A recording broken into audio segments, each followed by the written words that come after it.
Delikado po ang buhay ni PBBM. May seryosong banta po sa buhay ng presidente natin at yan po mga kaistorya ay siniseryoso niya. Lalo na po ngayon, may bagong kaaway si PBBM.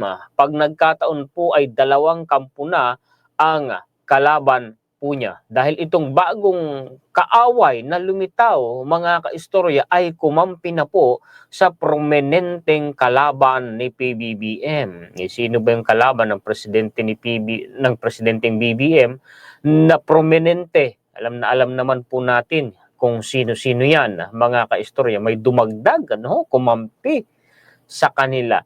Tungkol po dyan ang pag-uusapan natin, ang mga kaistorya, pakishare po at pakilike. Ipakita ko na po sa inyo ang atin pong mga references, mga kaistorya. Ito na po, palalakihin ko pa yan para mabasa ninyo. Medyo palakihin ko yung text, Ito po ay balita ni People's Tonight. PBBM, nag-iingat sa mga banta sa buhay. Pansinin ninyo yung mga termino. Mga banta. Marami ho ang banta sa buhay ng presidente natin. Seryoso na tinatanggap ni Pangulong Ferdinand R. Marcos Jr. ang mga banta sa buhay. Sa panayam ng India's First Post, sinabi ni Pangulong Marcos na kinakailangan na mag-ingat, lalo na yung banta dati ni Vice President Sara Duterte, na gusto niyang ipatudas si PBBM at ang First Lady, may kinausap na umano siyang tao. Nako, mataas na uri ng threat. Yung ganon, mga kaistorya. Ginawa ni Pangulong Marcos ang pahayag ng tanungin kung may kakayahan si Vice President Sara Duterte na gawin ang bantang assassination plot laban sa Chief Executive, yung Chief Executive na binabanggit ay si PBBM, pati na kay First Lady Liza Marcos at sa House Speaker Martin Romualdez. I don't know, but I'm really not in a position to say what that's about. Kung ang presidente natin, mga kaistorya, ayaw makasakit ng damdamin, kahit na pinagbabantaan na siya, ayaw pa rin niyang sagutin yung tanong, nag-iingat pa rin siya. Well, kung kayo ang tatanungin, may kakayahan ba, mga kaistorya, si Vice President Sara Duterte na gawin yung banta niyang ipatudas ang presidente natin, pati na po sina Speaker Martin Romualdez at ang First Lady Liza Marcos? Ano po sa palagay nyo? Comment po kayo dyan.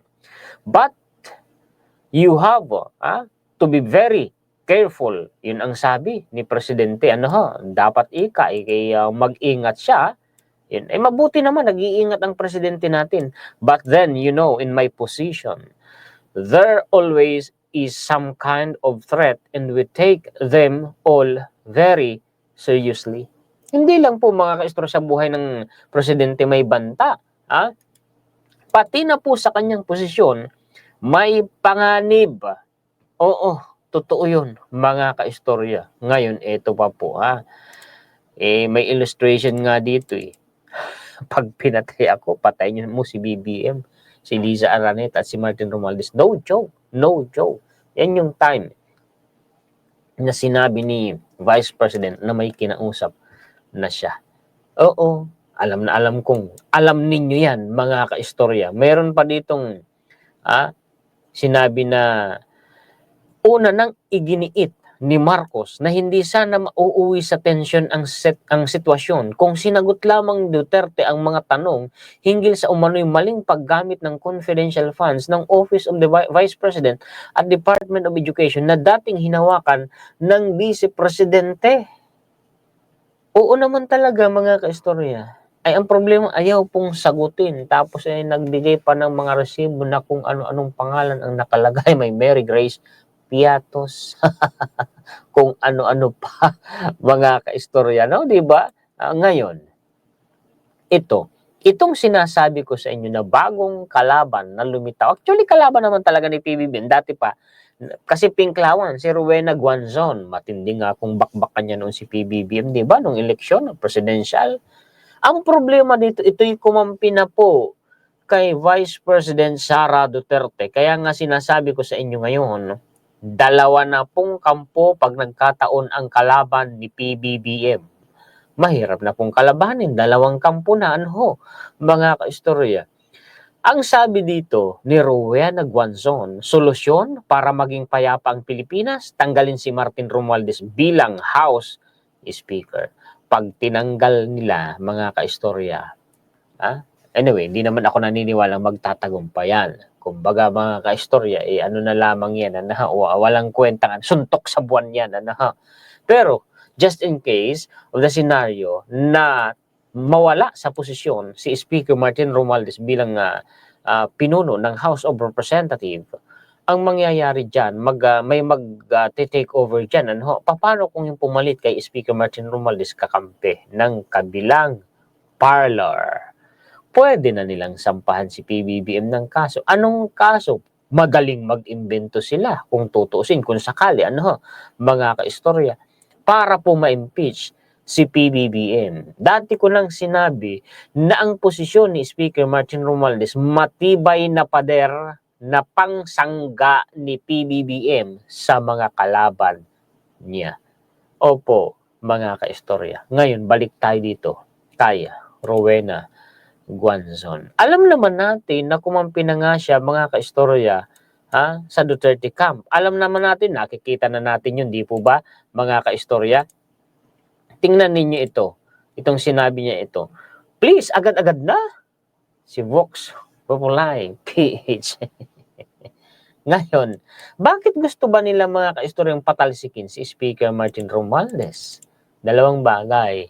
Kasi pwedeng dyan magsimula ang pagtanggal nila kay PBBM. At ang isa pang bagay, nangangamba sila na baka maging kalaban ni Vice President Sara Duterte si Speaker sa 2028 presidential election.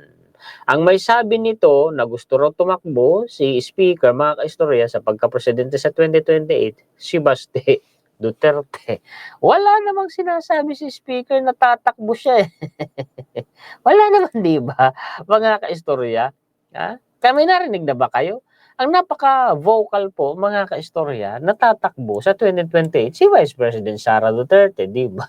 Naniniwala si Davao City Acting Mayor Basti Duterte na may balak umanong tumakbo sa pagkapangulo si House Speaker Martin Romualdez sa 2028 election. Hirit ni Duterte, ito raw ang dahilan kaya desidido si Romualdez na matuloy ang impeachment ni Vice President Sara Duterte. Well, tika lang. Wala pa yung usapin ng investigasyon ng Quadcom, ng Tricom, ng impeachment. Wala pa yan.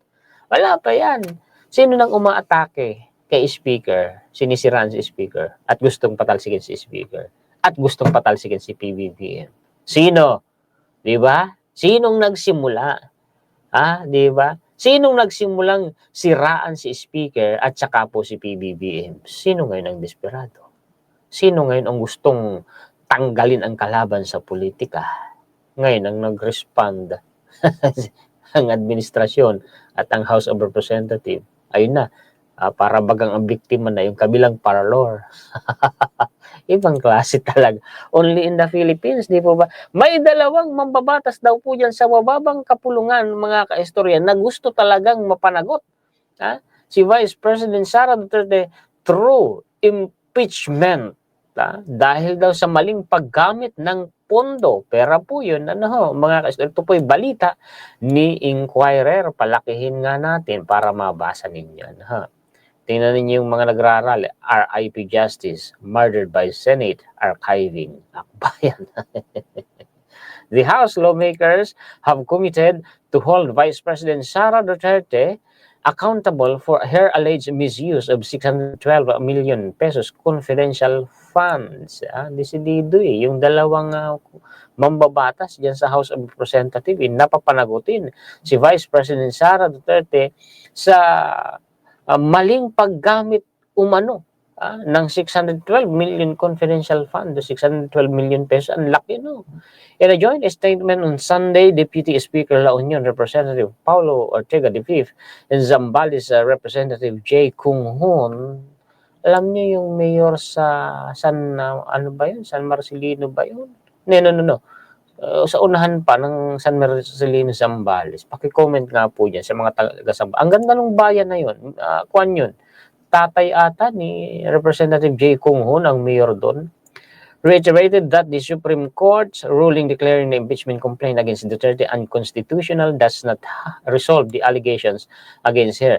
Alam niyo mga kaistorya, same din po ito sa sinabi ni PBBM. Totoo naman na yung desisyon ng Korte Suprema, technicalities lamang ang dahilan nun. Pero wala pong sinabi doon ang Korte Suprema, mga kaistorya, na nagpapawalang sala kay Vice President Sara Duterte.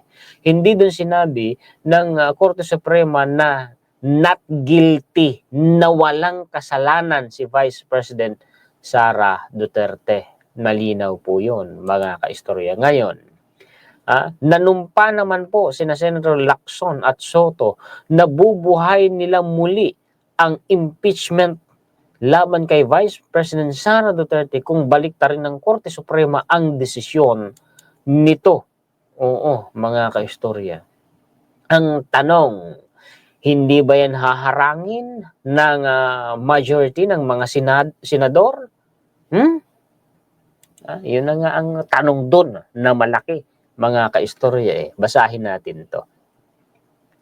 Senators Panfilo Ping Lacson and Vicente Tito Soto III vowed to revive the impeachment case against Vice President Sara Duterte should the Supreme Court reverse its ruling declaring unconstitutional the articles of impeachment transmitted to the Senate by the House of Representatives. Hypothetically, if the Supreme Court decision is reversed, I and Senator Soto will move to pull out the case from the archives and discuss it, Lacson said in an interview on Radio DZBB. Aba, kaso sila rin ang may sabi, si Senator Ping Lacson at Senator Tito Soto, na mahihirapang hugutin yan. Kasi nga siguradong may haharang dyan. Especially those senators belong in the tawag dito, Duterte Bloc. Di ba mga kaistorya?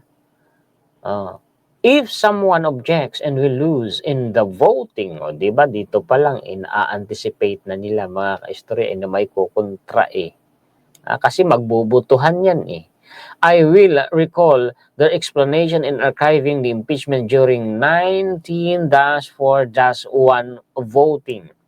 I'm hoping against hope they will respect the final ruling of the Supreme Court addressing the motion for reconsideration, because if the High Court reverses its ruling and they stick to their vote, I will remind them that in their vote to archive the complaint, they invoke respect for the High Court. Tanong lang, ninipis kaya ang mukha nila dyan? Itong mga senadores na ito na nag-archive sa impeachment. Makakaramdam kaya yung mga yan? Ito lang sabi ko nga yung imahe, kredibilidad ng Senado, mga kaistorya, kumbaga nakabitin. Bakit? Kasi po, mga kaistorya, ipinagsisigawan nila. Igalang natin at sundin ang desisyon ng Korte Suprema. Kaya nila in-archive ang impeachment. Ngayon kung i-reverse o bawiin, baliktarin ng Korte Suprema ang desisyon, ipagsisigawan pa rin ba nila? Igalang natin at sundin ang desisyon ng Korte Suprema. Diyan na magkakalabasan ang katotohanan kung kanino't ba talaga sila kumakampi, kung neutral ba talaga sila o lalo na si Senate President Cheese Escudero.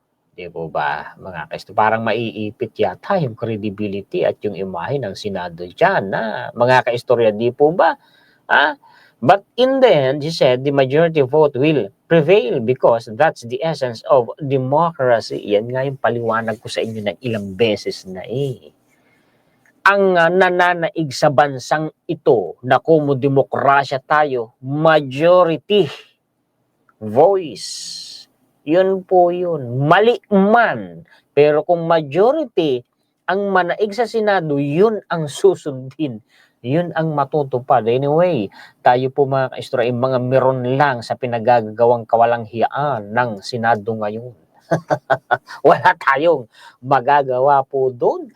Mga kaistorya, yun ang nakakalungkot. Kitang-kita natin na unang-una, dinelay ang impeachment trial. Pagkatapos inabutan ng deadline, ayun na mga kaistorya, anong nangyari? nag-convince sila, tapos nabutuan lang, itawid sa 28th Congress. Nang dumating ng 28th Congress, nag-motion to dismiss, kaya lang mabigat masyado yan, tanggapin na, mahirap tanggapin sa kalooban ng taong bayan. Nag-suggest na i-revise na lang yung motion, ayun, motion to archive. Ganun pa rin yun. Di po ba? Isa na dyan, bistado, booking na booking ngayon. Mga kaisno, nagkukontrahan yung sinasabi ay si Senator Bato de la Rosa.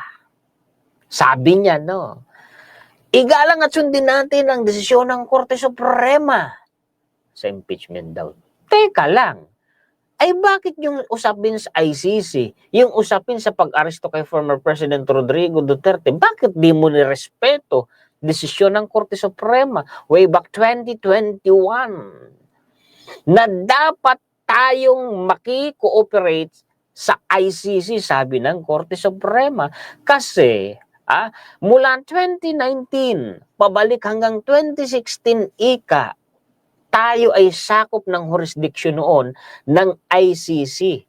Nawala lang tayo sa jurisdiction ng ICC nung kumalas tayo sa kanila 2019 pataas hanggang ngayong kasalukuyang panahon. Sakop ng ICC yung War on Drugs 2019 pabalik ng 2016. Bakit hindi yung ginagalang ni Senator Ronald Bato de la Rosa? Bakit di niya yun sinusunod? Sabi pa nga kung sakaling mag-issue ng arrest warrant against him, ang ICC, di naman daw siya pa-aresto Di po ba, mga ka-istor? Ay, nakakatawang, nakakainis, di po ba? Ang mga nangyayari, no? Ang mga namamasdan natin sa ating mga senadores ngayon, no? Yan po ang mga balita, impormasyon, komentaryo, kuro-kuro, opinyon, kritisismo na maihahatid ko po sa inyo ngayon. Maraming salamat sa inyong mga sulit kaistorya natin sa buong mundo. Mabuhay po kayong lahat. Shout out po sa inyo.